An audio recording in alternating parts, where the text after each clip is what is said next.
Come on in. We've been expecting you. We know you're watching this video on our website or YouTube channel because you want to know the exact steps on how to rush apostille this type of document as fast and as easily as possible. So buckle up, and here we go. Hi, if you're watching this video right now, it's probably because you're needing to understand where and how you can rush apostille a Texas marriage certificate, which is considered a recordable document by the Texas Secretary of State. What will it cost? What is the current turnaround and processing time? And what are the exact steps that you need to follow to place a Texas apostille order with us? First, all documents classified by the Texas Secretary of State as recordable documents, like a Texas marriage certificate, cannot be emailed or faxed to us by you to apostille. You must either mail us or drop off to us the original or a certified copy of your Texas marriage certificate. It cannot be a photocopy at our main Austin, Texas office. Your Texas marriage certificate must be issued ideally after the year 2000. If your document was issued between 1980 and 1999, you have roughly a 50-50 chance it will get rejected by the Secretary of State because it's too old. If your document was issued before 1980, you cannot get it apostilled. You'll have to order and obtain a new current year certified copy from the city, county, or state of Texas. Second, recordable documents do not have to be notarized and cannot be notarized. So a notary public cannot make a copy of any recordable document and notarize it for you. Again, you can only send us, and the Secretary of State will only accept to apostille the original marriage certificate from you or a certified copy that is issued from the city or county of Texas. Wherever you were married at, the county or city you're married, they're the only one that will issue a marriage certificate. On our Texas Apostille order form page that you can get access by clicking on the order form button at the very bottom of this page, you will need to complete the online Texas Apostille order form, then print it out, and then drop it off or mail it to us along with a prepaid return FedEx or UPS shipping label so we can mail all your documents back to you or to whomever in the world you want. Next is step number 2, which is the shipping instructions. This is step 2. This is all going to be about shipping and how you're going to get your documents to us and documents back from us. We're going to walk you through what you can and can't do. So first thing is, we get asked all the time, and it's on one of our FAQs, who do we recommend you ship documents with? And that is unequivocally FedEx. We've been shipping for 16 years. We've shipped to 6 continents. We haven't done Antarctica yet. Knock on wood. Hopefully we'll get them. We've shipped everywhere in the world for 16 years. We ship only FedEx to our DC office when we do federal documents and embassy documents. And in 16 years, we have never, knock on wood, again, FedEx has never lost one of our packages or damaged any of our packages enough that we couldn't get them apostilled. And they are easily the most affordable of all the 3 big carriers in the United States. Most people don't know that because they're shipping wrong, and we're going to explain to you how you do that, how you get the big savings, and how you should use FedEx. So you have to use FedEx one rate. Most people don't do that. The vast majority of people just pick FedEx and they get a quote that's high, and they end up going to UPS or USPS. If you use FedEx one rate, and we go through how to do this in great detail with a long video like this and screenshots. So if you just want to do screenshots and read that page, that long page, it will do step by step how you create it right here for FedEx and for UPS. So if you use FedEx one rate, to give you an example, Austin is in Central Texas. When we ship our documents all the way across the country, as far as you can possibly go to the Atlantic Ocean in Washington, D.C., it only costs us right now $10.95 for 2-day FedEx. We can't even ship that regular mail for that in Texas. When we do quotes that we do frequently, UPS is over $40 for that same delivery to the same address with the same speed. And even the post office is over $23. So you're talking, it's over twice to do the post office and over 4 times to go to UPS. But you got to use FedEx one rate. So that's the secret, the little secret. Just click on here, and that will walk you through to do that. Now, we understand if you're shipping to South America, Central America, some places in Europe, it's very expensive to ship FedEx or UPS, and you have to do DHL. We will accept DHL. It's just going to take longer because they don't have offices. So it's going to delay it by a day, because normally it's the next day after it gets apostilled, then we'll drop it off. So that's what we recommend. Go there. Either of these will walk you through how to create it. And you can do this online anywhere in the world. You can create this label from your apartment, from your house, wherever you're at. You don't need to leave your house to create the label. And then you just print off the label, and then you mail it along with your documents, or you can email it to us as well. Either way, because it's always going to be a PDF. And so then you got to make sure you download the original PDF. It can't be in a Word document, or you can't take a photo of it. The FedEx or UPS, when you're creating the shipping label, will always give you a PDF to download. And then you just have to print that PDF off and mail it along with your documents to us. Or you can email it to us if somebody else is mailing your documents to us. For example, which I'm going to get into, if you're going to have Texas Vital Statistics, or Texas Vital Records, it's called, it's the same place in Austin, Texas, they will create certified copies of birth certificates and death certificates for all 254 counties.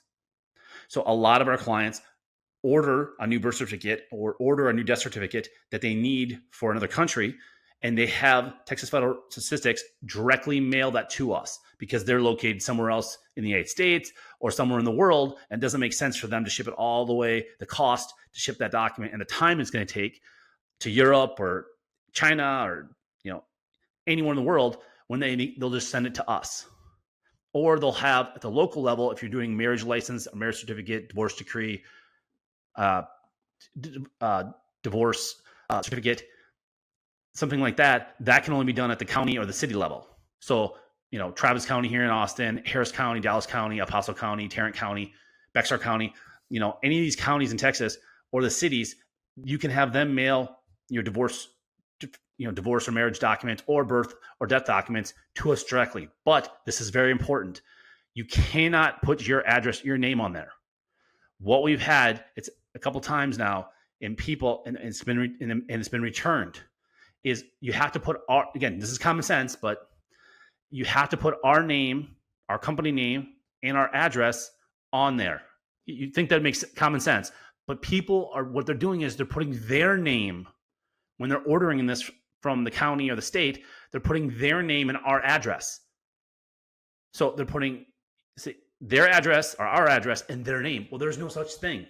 And so our office will not sign for it. Our office desk can't sign for it because they're not on the lease. We have an office that we share with like 67 different offices or other businesses, different offices within the thing. And there's a shared reception area, and they sign for documents and they accept documents and stuff. Well, they can't accept it because there's nobody on the lease.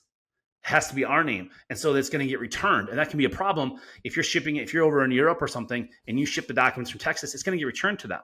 So just please make sure you have to put our address on it. If you want, you can put our company name, and then you can say attention to you and say maybe you put your name on it if you have to. And then our address and our phone number, that's fine. That we shouldn't have a problem. But you got to have to make sure our name, Apostille Texas, is on when you're sending it to us. You have to make sure that's on there. And then the other thing is on the prepaid shipping label. So when we get done apostling your documents, you have to give us a prepaid shipping label, and you can email that to us. You can mail that to us along with your documents, or when you drop off documents to us, you can have a shipping label, and you can only drop off in Austin, Texas. No other city in Texas. You can only do it in Austin. You can only get an Apostille in Austin from the Secretary of State. You cannot get it done in Houston or Dallas or El Paso or San Antonio or anywhere else. So if you're going to drop off, which we don't recommend to do, and we're going to go over that in step 3, why, but then you can drop off a prepaid shipping label as well. But on that shipping label, you cannot put our information on there. So you have to put your name, phone number, and address, or a coworker, a friend, a family member, a business. It doesn't matter what you put, but you cannot put our address because we'll get billed by FedEx or UPS or DHL if it goes through customs, or if there's more, if your shipping is they want to charge more for shipping, like you didn't pay enough. So that's in the upper left-hand corner. So when you're saying, so you're creating a shipping label, and it's asking where it's coming from. Okay, we're not the shipper. We're not the importer. You are creating the shipping label. You are the importer if it's going overseas, to another country. So you have to put that whoever's sending it, but you can't put our. It's coming from Austin, Texas, but we're only dropping it off. So you can't put our information. So again, we will not ship your documents back to you if you give us a shipping label with our information on it, especially if it's to another country. We will not do that. We'll email you and contact you and say, hey, we need a shipping label. It says right here, we did videos, we've done screenshots. We tell you, you can't do that. So you just have to give us a new label that has somebody else's address on it. Again, this is never going to matter because it's only there if FedEx loses it, meaning the address that you put on it doesn't exist. Then they return it to the sender. So you don't want it to come back to us anyways. You want it to come back to you. So, or to whoever, a friend, family member, coworker, whatever, a lawyer, wherever you want. But just got to make sure when you put the shipping label, it can't be our address. And we go over that right here on both of these as well. And then if you're shipping overseas, you have to do a customs invoice. Okay. So that's not all countries, but almost all countries, when you're sending documents, they want, sometimes it's called a customs invoice or a commercial invoice. You're going through customs to another country. You don't have to do this domestically, but if you're sending it to like Canada or Europe, China, Australia, Middle East, South America, they're gonna want they want to know what's inside the envelope. And so you can click here for FedEx and here for UPS, and we already have a pre-filled out for you template that we've worked with both FedEx and UPS managers to help us strip off all the crap on those forms because it can be confusing. You don't need it, and we just have it all pre-filled out for you. And all you gotta do is put your information on there, the address, and then sign it and date it. That's it. And then you can print that off and mail it to us, or email it to us, or drop it off when you drop off your documents to us when we want to return it. So again, that will go through here, both of these. And again, some countries don't matter. Like for example, Mexico, you don't need it, but a lot of people do it anyways just to be safe. And we'll just stick that in there with the package when we're mailing it, the customs invoice. But for sure, I know Mexico doesn't care. At least with documents. Packages, they will care. You have to have a customs invoice. But when it comes to documents, they don't care. So yeah, that's pretty much it for shipping. Thank you. This is step 3. I'm going to go over the current pricing that we have. And if you're going to drop off documents to us, and our turnaround times that are as of today, November 30th, 2025. So if you're going to drop off documents to us, what you're going to need to do is you're going to need to print off our order form that you do online, which you're going to click down here, right here. By clicking this, you'll go to our order form page, and that's what you're going to fill out online and then print it out. And there's another video there that will go through how to fill out the order form and all that stuff. So if you're going to mail your documents to us, which is what most people do, you print out our order form, and then you send that along with your documents like we state in step 2, you send it to us.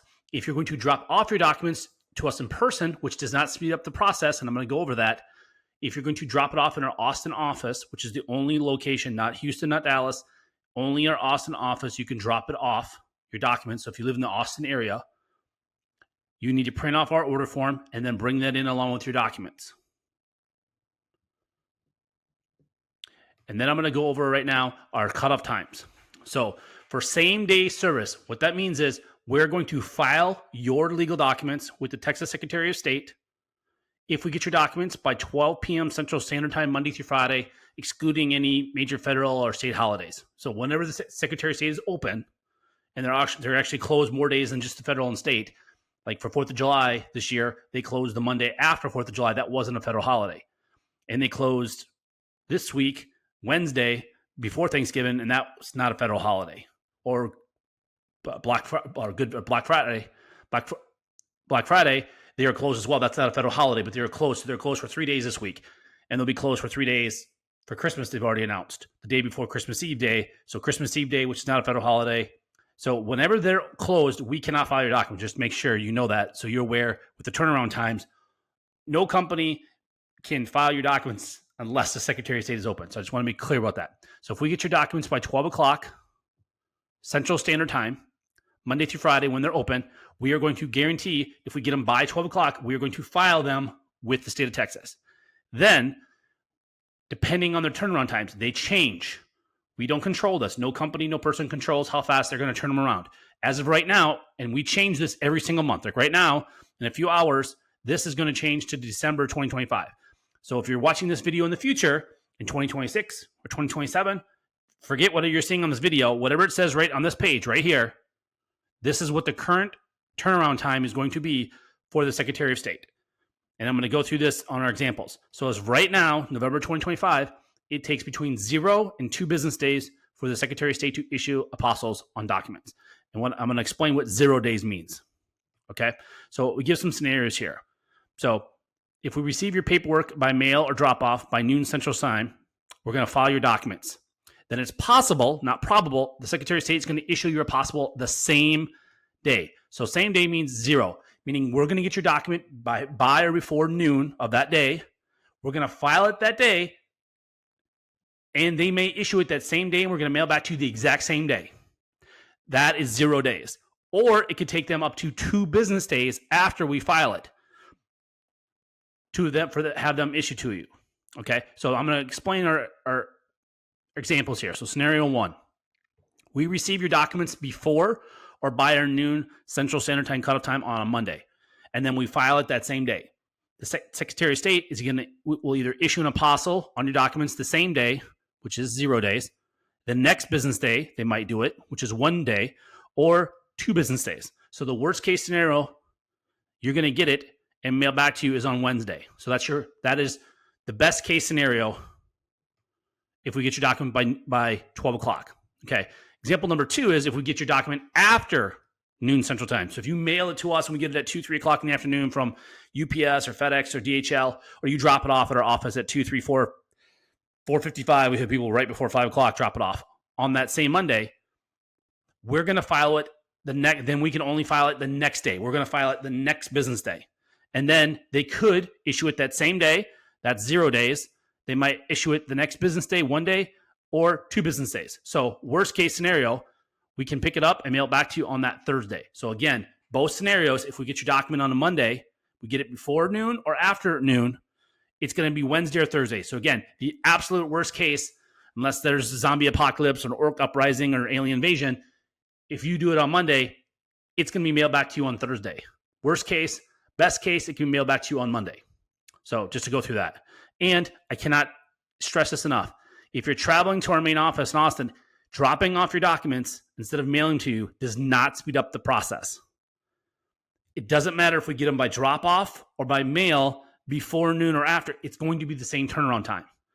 Too many people, they don't read our website, they don't contact us, and they show up thinking it's going to be done the same day. And that's not possible because it's Secretary of State. It's up to them. They are going to decide if they're going to issue it the same day, next day, or 2 days.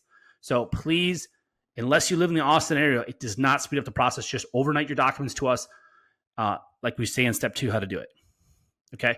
And then these prices are as of today. These might change next year in 2026 or 2027 or 2028, whenever you're watching this video.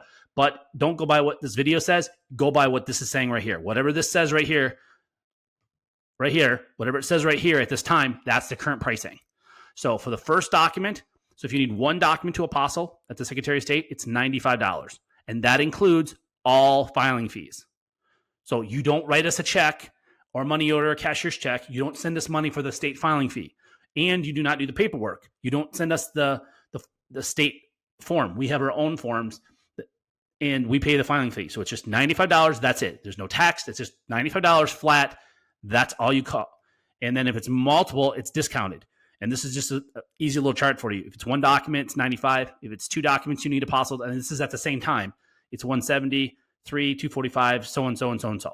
So that's just the current pricing all the way. We just have it. And again, any additional documents are $75 each.